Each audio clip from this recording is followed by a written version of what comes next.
Hi hello. അപ്പോൾ നമുക്കിന്ന് മറ്റൊരു 3D ആർട്ടുമായിട്ട് വരാം.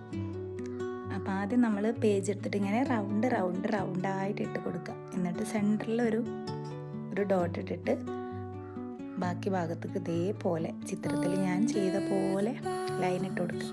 എന്നിട്ട് അതേപോലെ തന്നെ നമ്മൾ ഓരോ കോളം പോലെ കിട്ടുന്നതിൻ്റെ എഡ്ജുകളും റൗണ്ട് ചെയ്ത് കൊടുക്കുക. ബാക്കി ബാലൻസ് വരുന്ന ഭാഗത്ത് കളർ ചെയ്ത് കൊടുക്കുക. ഇന്നലെ ചെയ്ത 3D ആർട്ടിന് നല്ല റെസ്പോൺസാണ് കിട്ടിയത്. അപ്പോൾ എല്ലാവർക്കും താങ്ക്സ്. അപ്പോൾ ഇന്നും നമ്മൾ സപ്പോർട്ട് ചെയ്യണം. ഇതുപോലെ സൈഡ് ഭാഗത്ത് മാത്രം ഡാർക്ക് കളർ ചെയ്ത് ഉള്ളിൽ ലൈറ്റ് കളേഴ്സ് ചെയ്ത് ഈ ഡാർക്കിൻ്റെ ലൈറ്റ് കളർ തന്നെ ഉള്ളിൽ അടിച്ചാൽ മതി. എന്നിട്ട് വൈറ്റ് പെയിൻ്റ് ഇട്ട് ഒരു ഡോട്ട് ഇട്ട് കൊടുക്കുക. അപ്പോൾ നല്ല ഭംഗിയുണ്ടാവും, നല്ല 3D ലുക്ക് കിട്ടും. ബൈ.